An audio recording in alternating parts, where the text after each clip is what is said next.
Hello students, welcome to my channel Learning Quad. Video में जैसा कि देखा, लाइट के इंट्रोडक्शन के बारे में, लाइट के रिफ्लेक्शन के बारे में, रिफ्लेक्शंस के लॉ को देखा और साथ में देखा हम लोगों ने टाइप्स ऑफ मिरर, जिसमें प्लेन मिरर, कॉनकेव मिरर और कॉन्वेक्स मिरर।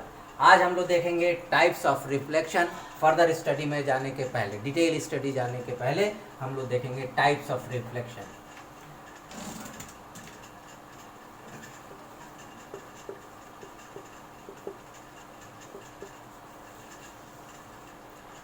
इसके दो टाइप होते हैं।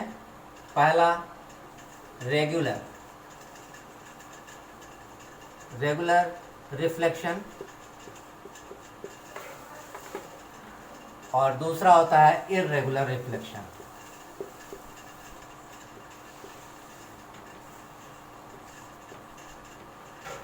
डिपेंड करता है, किस पे डिपेंड करता है?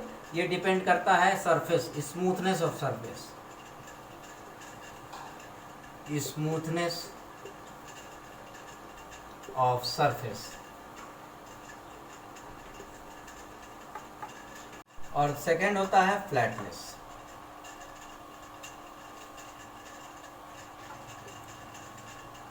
सरफेस यदि फ्लैट है और प्लेन है,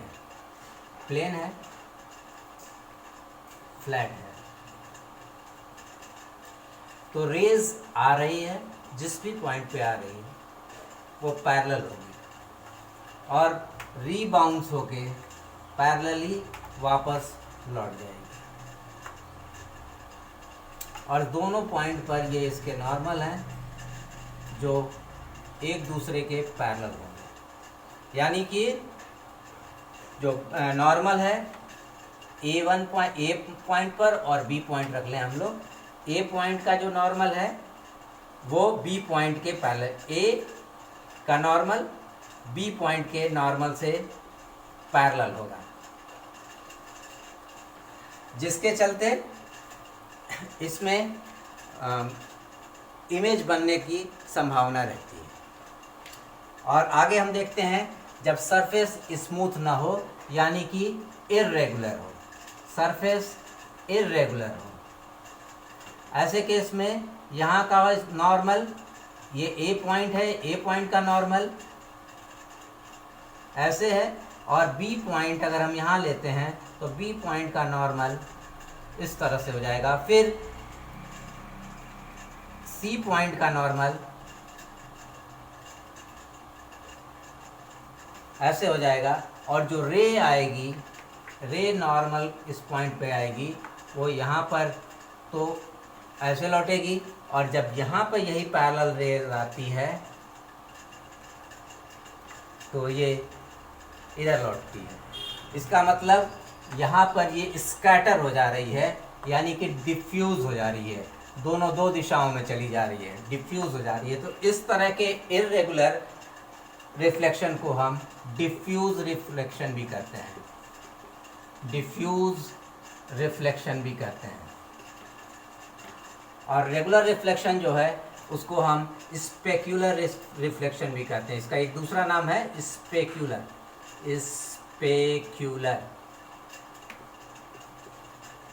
रिफ्लेक्शन। हम अब देखेंगे image formation in plane mirror, image formation plane mirror में।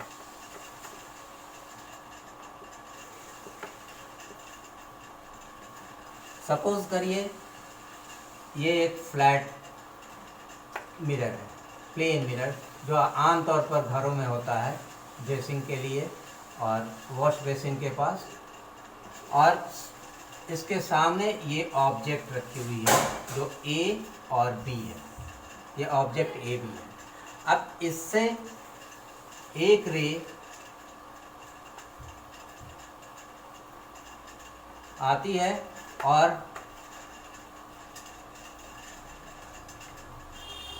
रीबाउंस होती है, और इससे फिर दूसरी रे आती है पैरेलली, चूंकि दूर की रोशनी है, दूर से आ रही है, तो पैरेलली फिर पैरेलल रीबाउंड होती है।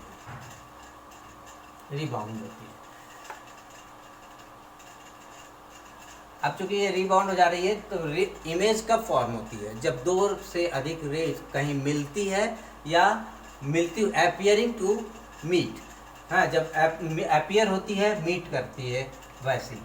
अब यहाँ से एक वर्टिकल नॉर्मल के पैरेलल एक रे जा रही है, नॉर्मल के ऊपर एक रे जा रही है बिल्कुल 90 डिग्री के एंगल पर। यहाँ पर कोई भी आई और आर जीरो हो जाता है, और यहाँ पर जो एंगल है वहाँ पर देख रहे हैं हम, यहाँ पर इसका नॉर्मल है, यहाँ इसका ये आई है और इसका ये आर है, और यहाँ पर इसका आई है और इसका आर है, और ये जिधर से गई ये और उसी लाइन पे ये बाउंस बैक हुई, और दूसरी लाइन रे यहाँ से गई और इसी लाइन पे गई और सेम पाथ को फॉलो करते हुए रीबाउंड हुई, लेकिन ये मिल नहीं रही है। ऐसे फिगर जो मिलते नहीं हैं वो एपियर टू मीट होते हैं। जैसे पता चलता है कि कहाँ वो मिलेंगे, तो वो मिरर के पीछे मिलते हुए प्रतीत होते हैं।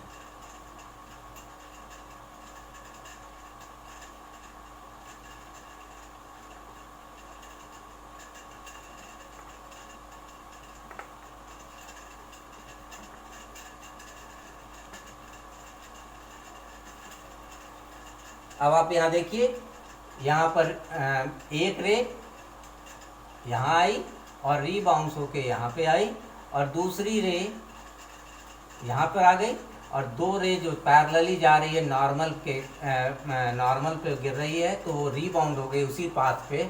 और जो पता चलता है, जो एपियर होती है कि जस्ट अपोजिट साइड में वहाँ मिल रही है, और यही इमेज का फॉर्मेशन होता है। यहीं पे इमेज का फॉर्मेशन होता है जो कि वर्चुअल होता है। चूँकि हम इसे स्क्रीन पर नहीं ले सकते हैं, तो ऐसी रे जो है इमेज वर्चुअल होती है। दूसरा, ये इमेज जैसी थी वैसी ही बनी है, इसका मतलब ये इरेक्ट होती है। थर्ड पॉइंट, जो डिस्टेंस है यहाँ का d, ये यहाँ के d के बराबर होता है, यहाँ के डिस्टेंस के बराबर होता है, यानी d is equal to d dash, यानी जहाँ इमेज बनती हुई प्रतीत हो रही है, d डैश। तो इस तरह से हमने देखा ये वर्चुअल है, इरेक्ट है, और इसके डिस्टेंस भी बराबर है। और फोर्थ जो होता है इसमें पॉइंट होता है कि साइज जो होती है वो सिमिलर रहेगी। साइज सिमिलर नहीं, सेम रहेगी, सेम साइज की ही इमेज बनेगी। एक पॉइंट और नोट करने वाली है कि जो भी साइज होती है वो सेम होगी। पिक्चर जो है हमारी जो इमेज बनी है वो वर्चुअल होगी, वर्चुअल यानी कि जिसको हम स्क्रीन पर नहीं ले सकते हैं। और इरेक्ट होगी यानी कि सीधी होगी, सीधी जैसे इधर थी वैसे उधर भी होगी, और उसकी दूरी इधर भी प्लेन मिरर से जितनी d डिस्टेंस पर अगर रखी हुई है तो इधर भी वो d डिस्टेंस पर ही बनती हुई प्रतीत होती है। और दूसरा जो फोर्थ जो है वो साइज इसका सेम होता है। प्लेन मिरर में एक सबसे इम्पॉर्टेंट जानने वाली बात है कि प्लेन मिरर के केस में जो मोस्ट इम्पॉर्टेंट पॉइंट है, फिफ्थ वन, जो मोस्ट इम्पॉर्टेंट पॉइंट है कि इसमें लैटरल इन्वर्जन होता है। लैटरल इन्वर्जन होता है। लैटरल इन्वर्जन का मतलब है कि साइज सेम रहेगी, मोटाई भी, उसकी चौड़ाई भी सेम रहेगी, लेकिन जो लेफ्ट साइड है वो राइट साइड बनेगा, राइट साइड का फिगर बनेगा। लेफ्ट साइड राइट साइड का बनेगा, और राइट साइड का फिगर लेफ्ट साइड में बनेगा, लेफ्ट साइड में बनेगा। इसी फेनोमेना को हम लोग लैटरल इन्वर्जन कहते हैं, लैटरल इन्वर्जन कहते हैं।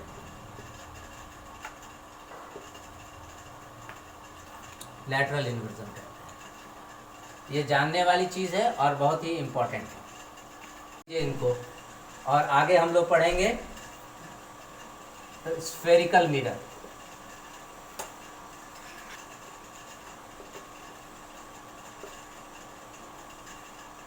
स्फेरिकल मिरर, स्फेरिकल मिरर में सम इम्पॉर्टेंट टर्म्स कौन कौन यूज हो रहे हैं यहाँ पे। हम जानते हैं कि स्फेरिकल मिरर क्या है, किसी स्फेयर का पार्ट है। सपोज कीजिए ये ए बी हमने लिया और इसकी ये सरफेस हमने पॉलिश की, जो उभरी हुई सरफेस पॉलिश की, और इसको यहाँ लेते हैं हमने ए और बी। पॉलिश्ड सरफेस उभरी हुई सरफेस है जो बाहर की ओर होती है और रिफ्लेक्टिंग सरफेस अंदर की होती है। अब इसमें जो जिस स्फेयर का ये हिस्सा है, ये पूरा स्फेयर, इसका ये सेंटर है और इसका ये सेंटर यहाँ पर होता है और इसे हम कहते हैं centre of curvature. Centre of curvature.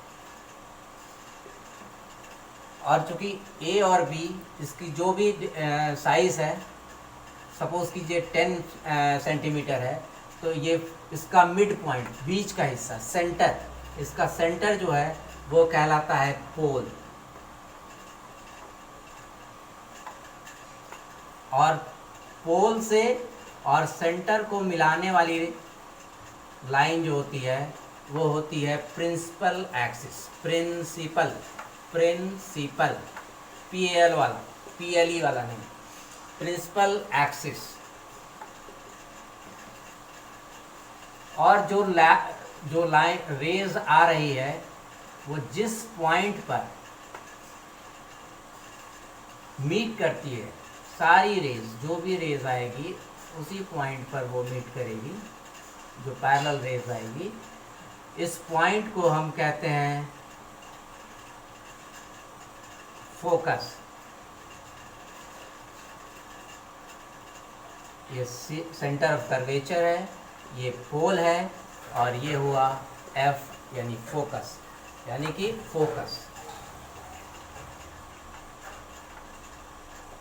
या और इसको क्या कहते हैं, principal focus.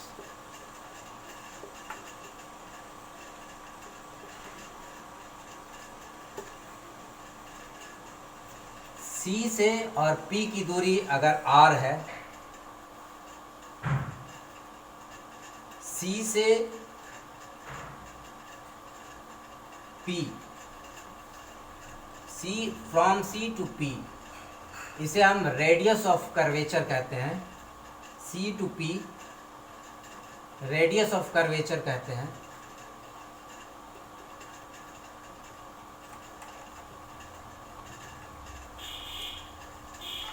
Radius of curvature क्यों? क्योंकि ये उसी स्फीयर की रेडियस है। और इसको हम लोग डिनोट करते हैं कैपिटल R से, डिनोट करते हैं कैपिटल R से। ये जो डिस्टेंस है ये कैपिटल R होती है।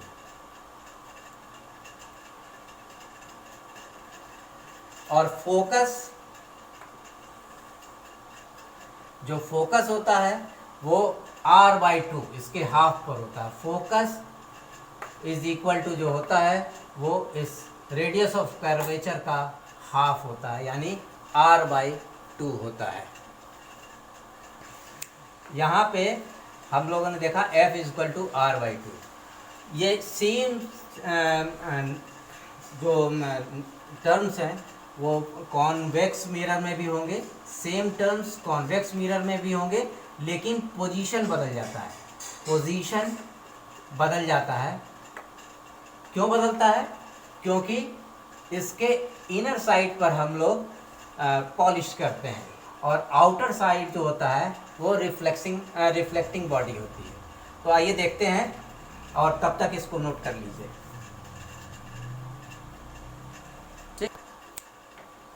अब इसका ये सेंटर ऑफ कर्वेचर, ये कॉन्वेक्स मिरर है।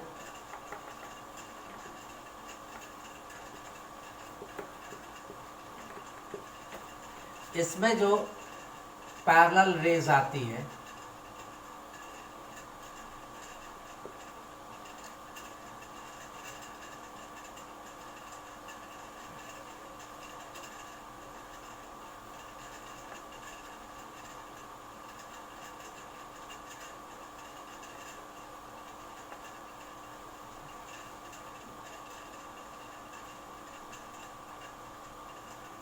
ये पैरेलल रेज है जो रीबाउंड हो जा रही है और अपीयर, ऐसा लगता है, सीमिंग टू अपीयर कि ये फोकस पे मिल रही है। इसमें फोकस उल्टे तरफ हो जाता है,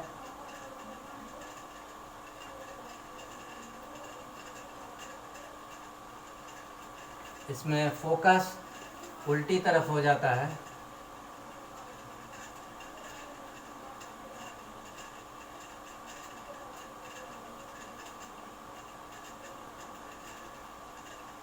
ये इसका प्रिंसिपल एक्सिस है। तो यहाँ फोकस उल्टी साइड है, ये सेंटर ऑफ कर्वेचर इसका यहाँ है, यही सेंटर ऑफ कर्वेचर जो सी से यहाँ डिनोट किया गया है वो सेंटर ऑफ कर्वेचर है। ये इसका फोकस जहाँ पर ये लाइट जो रिफ्लेक्ट होकर, ये चूँकि डाइवर्जिंग मिरर है, ये डाइवर्ज करता है, इसलिए ये कंसंट्रेट फोटो जो इसका अगर हम आगे बढ़ाते हैं और वो मिलेगा कहाँ पे, फोकस पर मिलता हुआ प्रतीत होता है। और इसीलिए फोकस जो है यहाँ भी उसका यही फॉर्मूला रहता है और पोजीशन इसका, इसमें जो इमेज फॉर्मेशन जो भी होगी वो वर्चुअल होगी। ऐसे केस में इमेज की फॉर्मेशन जो होगा वो वर्चुअल होगा और आगे डिटेल में हम लोग देखेंगे कि कैसे इमेज फॉर्मेशन हो रहा है इस केस में। तो हम लोग मेन देख लिया हम लोगों ने इसको, इसमें प्रिंसिपल एक्सिस वही रह जाता है, वैसे ही रहता है मेन। ये इसका प्रिंसिपल एक्सिस है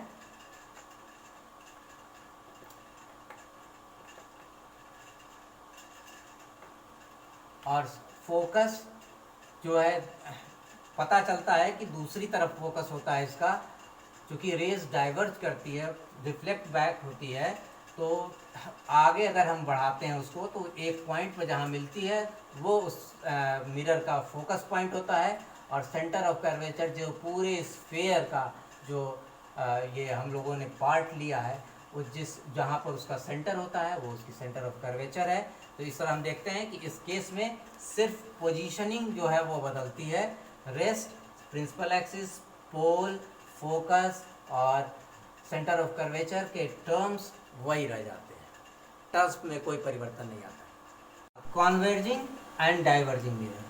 कॉनकेव मिरर हमारा कॉन्वर्जिंग मिरर है क्योंकि यहाँ पर जो भी पैरेलल लाइट बीम आती है या रेज आती है वो प्रिंसिपल फोकस पर कन्वर्ज कर जाती है, जबकि डाइवर्जिंग मिरर के केस में यहाँ रेज तो डाइवर्ज कर जाती है लेकिन फोकस पर अपीयर टू मीट होती है, जहाँ पर मीट करती है वो अपीयरिंग लगता है, जब हम पीछे की ओर बढ़ते हैं तो वो फोकस पर मिलती हुई दिखती है। इसलिए इस मिरर को हम लोग डाइवर्जिंग मिरर कहते हैं, कॉन्वेक्स मिरर को हम लोग डाइवर्जिंग मिरर कहते हैं और कॉनकेव मिरर को कन्वर्जिंग मिरर कहते हैं। अब इसके बाद हम लोग देखेंगे सम इम्पॉर्टेंट रेज। अब सम इम्पॉर्टेंट रेज, कौन कौन रेज है जो कि इमेज फॉर्मेशन में मदद करती है। इमेज तो ऐसे इन्फिनाइट नंबर ऑफ रेज होती है, लेकिन हम दो रेज जहाँ मीट करती है या अपीयर टू मीटिंग है उस पॉइंट पर ही इमेज का फॉर्मेशन होता है। अब यहाँ सम इम्पॉर्टेंट रेज देखते हैं कि जिससे हम अपनी इमेज फॉर्मेशन डिस्क्राइब कर सकते हैं। सबसे पहला कि rays coming parallel to principal axis, parallel to principal axis.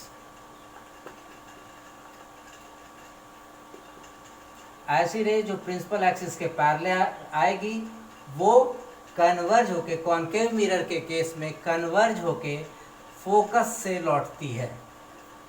याद रखिए, जो रेज प्रिंसिपल एक्सिस के पैरेलल आएगी वो कन्वर्ज होके कॉनकेव मिरर के केस में फोकस के से होते हुए लौटती है।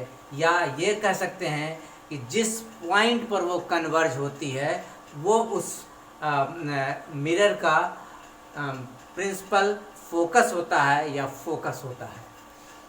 और दूसरी रे, अगर रे पास कर रही है पास कर रही है फोकस पे, तो वो ठीक इसके वाइस जो पहले हमने देखा था उसका ठीक उलट वो पैरेलली लौट जाएगी, वो पैरेलल लौटेगी, यानी कि जो फोकस होके पास कर रही है कॉन्केव मिरर में वो पैरेलल होके प्रिंसिपल एक्सिस के लौट जाती है।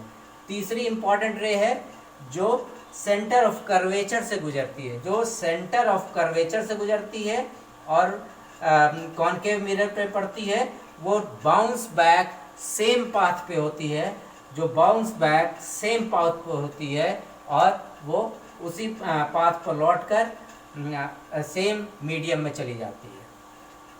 और फोर्थ रे वो रे है जो पोल पर आती है, जो एंगल आई बनाते हुए पोल पे आती है, वो एंगल आर बनाते हुए प्रिंसिपल एक्सिस के साथ बाउंस बैक होती है, जहाँ I is equal to are, जैसे कि रिफ्लेक्शन का लॉ कहता है। जब हम कॉन्वेक्स मिरर के केस में आते हैं, यहाँ देखें हम लोग कॉन्वेक्स मिरर है, ये यहाँ कॉन्वेक्स मिरर है, प्रिंसिपल एक्सिस पे आने वाली पैरेलल रेज वो यहाँ पर डाइवर्ज करती है, और डाइवर्ज करने के बाद जब हम उसको पीछे की ओर ले जाते हैं तो एक पॉइंट पर जहाँ फोकस पर कन्वर्ज करती हुई सीन पर लगती है, प्रतीत होती है, यानी कि appear to meet at focus, appear to meet at focus, parallel line जो डाइवर्ज कर जाती है और जब हम उसको बैक डायरेक्शन में, बैकवर्ड डायरेक्शन में लाते हैं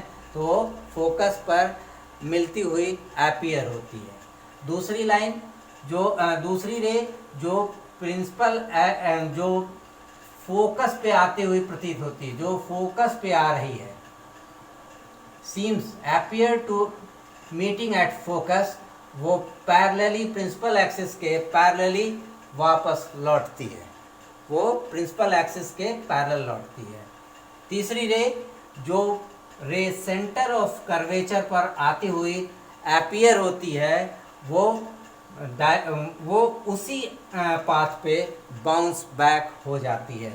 और तीसरी और लास्ट रे है जो आती है कहाँ, हमारे पोल पे आती है और वहाँ से I is equal to R का रूल फॉलो करते हुए सेम एंगल बनाते हुए बाउंस बैक हो जाती है नॉर्मल के साथ। ये 4 इम्पॉर्टेंट रेज हैं जिनको कि इमेज फॉर्मेशन के पहले हमें जानना था। और एक बार फिर देख लीजिए, जो रे प्रिंसिपल एक्सिस के पैरेलल आती है वो जिस पॉइंट पर कन्वर्ज होती है और मिलती है प्रिंसिपल एक्सिस के, वो फोकस कहलाता है, और वो यानी कि वो फोकस होते हुए वापस अपने मीडियम में चली जाती है। दूसरी लाइन जो फोकस से होते हुए गुजरती है, फोकस को से मिलते हुए पास करती है, वो पैरेलली लौट जाती है। तीसरी रे जो सेंटर ऑफ कर्वेचर से होते हुए पास करती है और जब रिफ्लेक्ट होती है तो सेम पाथ पर वापस लौटती है। और चौथी लाइन रे जो पोल के साथ आई एंगल बनाते हुए नॉर्मल के साथ जो है पोल पे नॉर्मल के साथ आई एंगल बनाती है, वो आर एंगल बनाते हुए रिफ्लेक्ट होती है, आर एंगल बनाते हुए रिफ्लेक्ट होती है। ये 4 इम्पॉर्टेंट रेज है जो इमेज फॉर्मेशन के पहले हमें जानना है। हाँ, और इसके साथ ही वीडियो को हम यहाँ पे एंड करते हैं और इमेज फॉर्मेशन हम अपने नेक्स्ट वीडियो में देखेंगे। तब तक के लिए आप लोग घर में रहें, स्वस्थ रहें और अपनी पढ़ाई पर ध्यान दें। और मेरे चैनल को लाइक करना, सब्सक्राइब करना और शेयर करना ना भूलें। Thank you.